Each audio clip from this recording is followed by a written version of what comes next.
Students, 8वीं class में हम 9वां चैप्टर पढ़ रहे हैं। 9.2 प्रश्नावली बीजीय व्यंजक एवं सर्वसमीकाएं। जो आपको सर्वसमीका लिखा दी गई है उनको अच्छी तरह से याद कर लें। 9.2 में पहला सवाल है, निम्नलिखित एक पदी युग्मों का गुणनफल ज्ञात कीजिए। एक पदी है, युग्म दिए हुए हैं, उनका गुणनफल करना है। तो पहले का पहला यहाँ पे दिया हुआ है, एक तो 4 है और एक 7 भी है। इनका गुणनफल करना है तो हल लगाइए और 4 × 7p और गुणा करेंगे तो पहले संख्यात्मक गुणा कीजिए। इनका संख्यात्मक मान है 7 और 4, इन दोनों को गुणा करेंगे तो 28, फिर p, ये p, इतना ही करना है इसको, ये उत्तर। इसी तरह से जैसे फोर्थ है हमारे पास 4p³ और दूसरा पद है -3p। इनको गुणा करेंगे तो 4p³ गुणा -3p लगा देना, इसको ब्रैकेट में लेना है। संख्या संख्या गुणा करेंगे तो 4 और -3 है तो माइनस के बाहर आ जाएंगे और p³ और p, 3 तो ये हो गए और एक ये, मतलब समान अगर पद समान बीजीय व्यंजक या चर है, समान चर है, गुणा में उनकी घात जुड़ जाती है तो 3 तो ये हो गए, एक ये हो गया, तो p की घात कितनी हो जाएगी, 4, ये आंसर आएगा। इसी तरह से जैसे 5वां है, इसमें 4p और 0 है, हल करेंगे तो 4p × 0 और इसका उत्तर आ जाएगा हमारे पास 0। 0 को किसी भी संख्या से, किसी भी बहुपद से, किसी भी बीजीय व्यंजक से गुणा करते हैं तो 0 ही आएगा। इस तरह से ये पहला सवाल अपना कंप्लीट होता है। दूसरे सवाल को देखिए, पहले में जो बचे हैं वो आप होमवर्क में कर लोगे। सवाल नंबर 2 देखिए,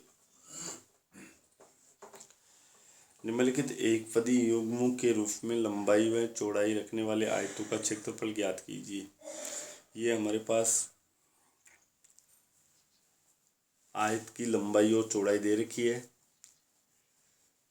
उसका क्षेत्रफल ज्ञात करना है। तो क्षेत्रफल लंबाई गुणा चौड़ाई होता है। तो यहाँ पे हमारे पास दे रखा है, देखिए PQ, 10 m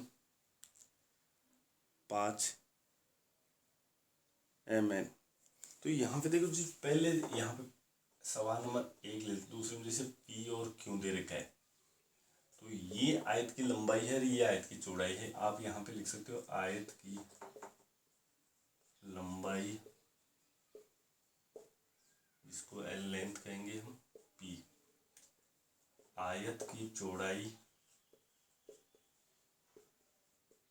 बैक Q, इसलिए आयत का क्षेत्रफल लंबाई इंटू बैक, लंबाई इंटू चौड़ाई होता है, P × Q, और ये आ जाएगा PQ, इसका क्षेत्रफल। इस तरह से ये करने हैं। तो जैसे हमारे पास इसमें ये जो बीच में बचे हुए, ये तो आप खुद करोगे। एक 4 अक्ष वाला है, 4 अक्ष और माइनस का प्लस का 3 अक्ष स्क्वायर, 4 अक्ष और 3 अक्ष स्क्वायर है। तो आप लिखोगे यहाँ पे आयत की लंबाई, आयत की लंबाई यानी कि वही L, 4 अक्ष, आयत की चौड़ाई 3 अक्ष स्क्वायर, इसलिए आयत का क्षेत्रफल लंबाई इंटू चौड़ाई L × V। L हमारे पास 4 अक्ष है, इंटू V 3 अक्ष स्क्वायर है। इनको गुणा करेंगे तो वही 12 4 3 12 आ गया, अक्स 1 ये 2 ये हो गए 3 हो गया पावर 3। तो पहले की तरह दूसरा सवाल है हमारे पास, यही एक पदी है, इनका गुणनफल ज्ञात करना। उसके बाद में तीसरा सवाल है, उसको देखिए। इस दूसरे सवाल में जो बच गए वो आप कर लेना। सवाल नंबर 3 देखिए, गुणनफलों की सारणी को पूरा करना है। एक सारणी दी हुई है, तो ये सारणी आप इस तरह से इसको हल करोगे। यहाँ थोड़ा सा ध्यान देना, जैसे इस तरह से मैं थोड़ी सी सारणी बनाएंगे तो प्रथम एक पदी वो इधर है, और द्वितीय एक पदी वो नीचे की तरफ है। यहाँ दे रखा है 2 अक्स 5 अक्स वाई, सॉरी माइनस का 5 वाई है, 3 अक्स स्क्वायर माइनस का 4 अक्स वाई, 7 अक्स स्क्वायर वाई माइनस का 9 अक्स स्क्वायर वाई स्क्वायर।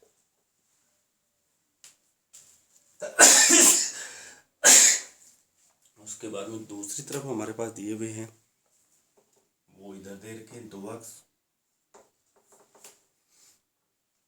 माइनस का 5 वाई, 3 अक्स स्क्वायर माइनस का 4 अक्स वाई, 7 अक्स स्क्वायर वाई और माइनस का 9 अक्स स्क्वायर और वाई स्क्वायर। फिर इस तरह से कॉलम बने हुए,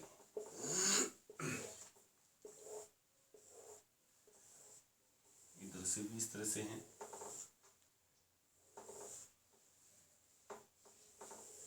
ये सारणी है एक।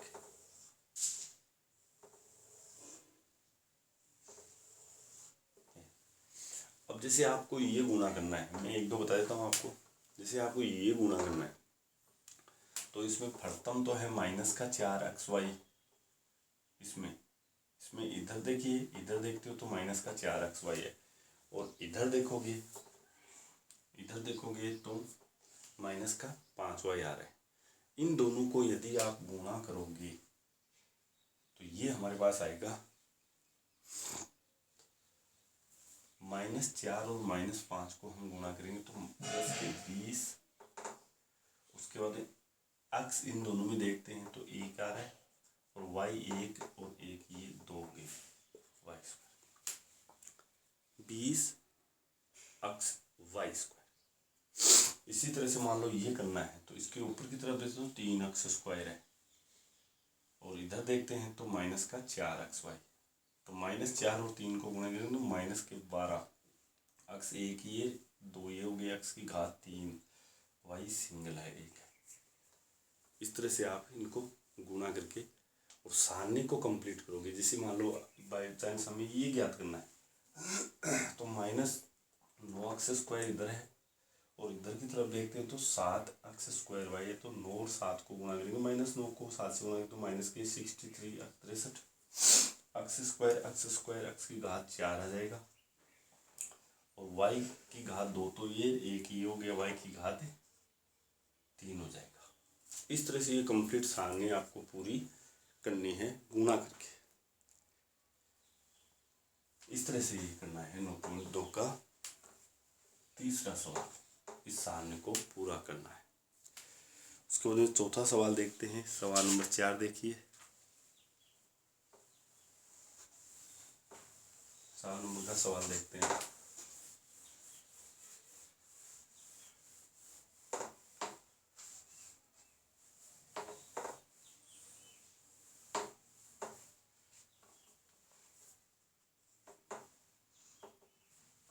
ध्यान से देखें। ऐसे आयताकार बक्सों का आयतन ज्ञात कीजिए जिसकी लंबाई चौड़ाई और ऊंचाई। तो आयताकार बक्सा, या उसको हम घनाभ के आकार का बक्सा भी कह सकते हैं। उसका आयतन का सूत्र होता है लंबाई गुणा चौड़ाई गुणा ऊंचाई। हमारे पास लंबाई चौड़ाई और ऊंचाई दे रखी है। तो यहाँ पे जैसे पहला देखते हैं चौथे का, आयताकार बक्से की लंबाई, जिसको एल लेते हैं हम, ये हमारे पास दे रखी है 5a। बक्से की चौड़ाई, बक्से की चौड़ाई बराबर हमारे पास है 3a²। और बक्से की ऊंचाई,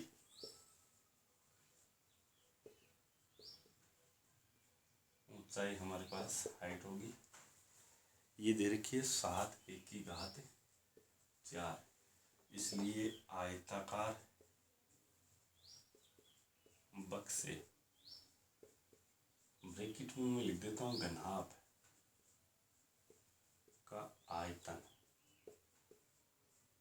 L × V × H, लंबाई गुना चौड़ाई गुना ऊंचाई। L हमारे पास 5a है इंटू 3a² इंटू 7a⁴। अब पहले आप संख्याओं को गुणा करोगे तो 5 को 3 से गुणा किया 15, 15 को 7 से गुणा करें तो 105। 105, फिर ए देखो एक ये 2 ये हो गए 3, 3 और 4 ये हो गए 7, 7। 105 1/7 हो जाएगा। इस तरह से आपको ये चौथा सवाल करना है। अब इसमें जैसे एक और दे रखा है, तीसरा देखिए,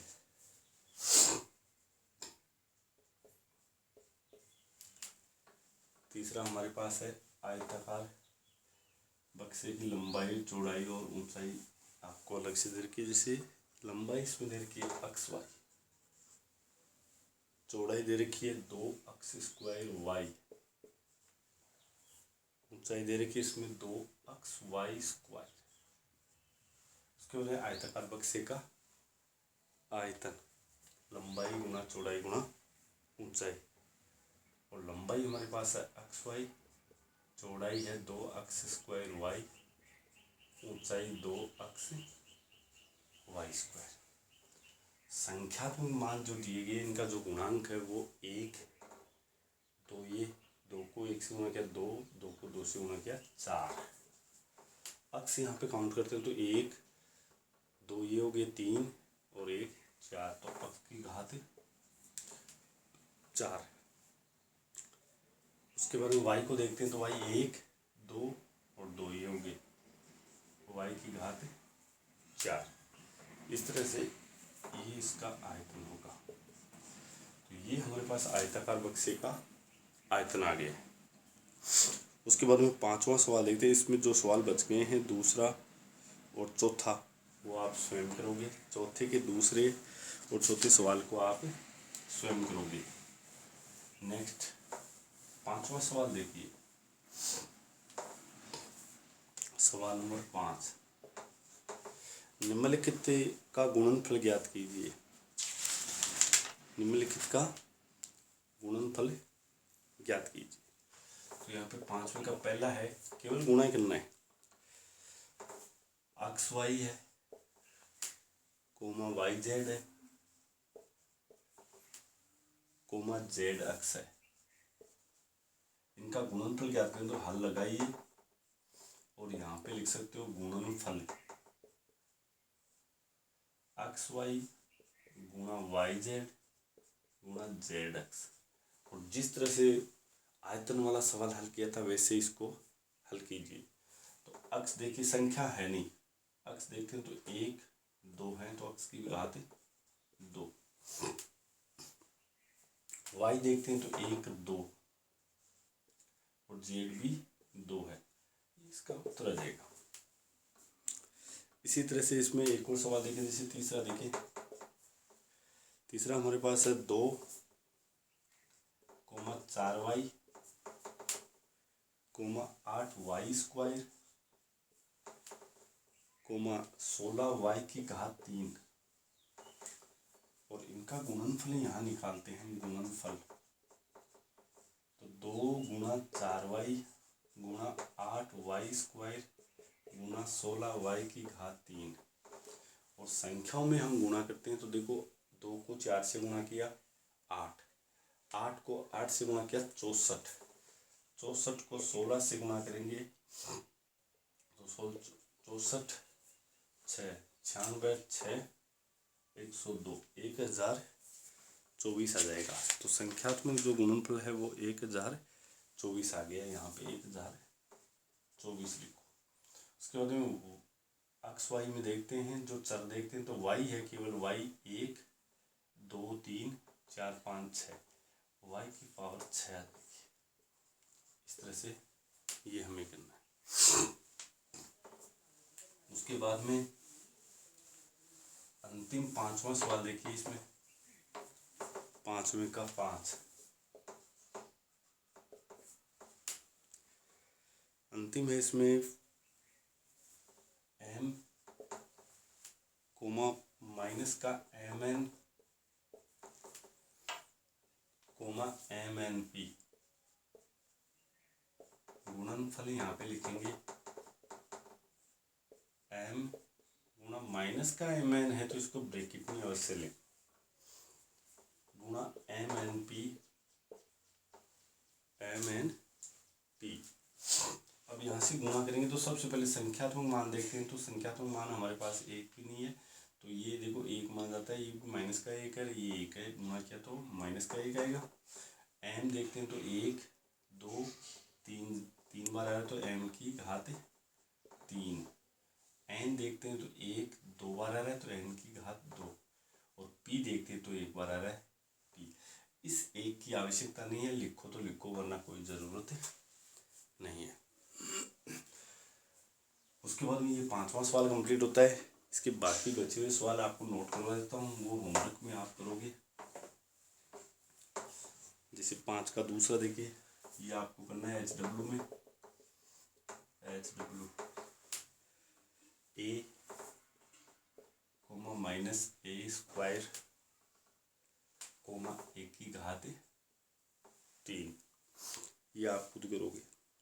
इसी तरह से हमारे पास इसमें एक चौथा रह गया है। चौथे में हमारे पास है a कोमा 2b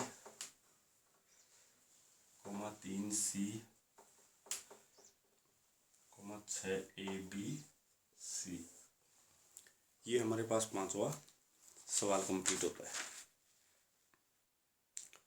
उसके बाद में ये हमारी 9.2 प्रणाली यहाँ पे कंप्लीट होती है। छोटी सी प्रणाली थी, एक पद्दी को गुणा कीजिए। अब हम 9.3 प्रणाली जो कल पढ़ेंगे, 9.3 प्रणाली, इसमें 2-3 सवाल और मैं आपको दे देता हूँ होमवर्क के रूप में। ये भी आपको स्वयं को करना है। जैसे पहला ये एक्स्ट्रा है, बुक के अलावा दे रहा हूँ, -5p कोमा 15pq 3pq²। इनका गुणनफल ज्ञात कीजिए। यहाँ पे हेडिंग हो जाएगी गुणनफल ज्ञात कीजिए, गुणनफल ज्ञात कीजिए, जिसमें पहला हो गया। अब दूसरा 2abc कोमा माइनस का 3ab²c², और ये माइनस का 4a²b²c³। ये गुणा आप स्वयं करोगे, ये एक्स्ट्रा है इनके अलावा, केवल इनको गुणा करना है जिस तरह से हम करते आए हैं। इस तरह से हमारी ये 9.2 प्रणाली कंप्लीट होती है, और 9.3 प्रणाली हम कल पढ़ेंगे। Thank you.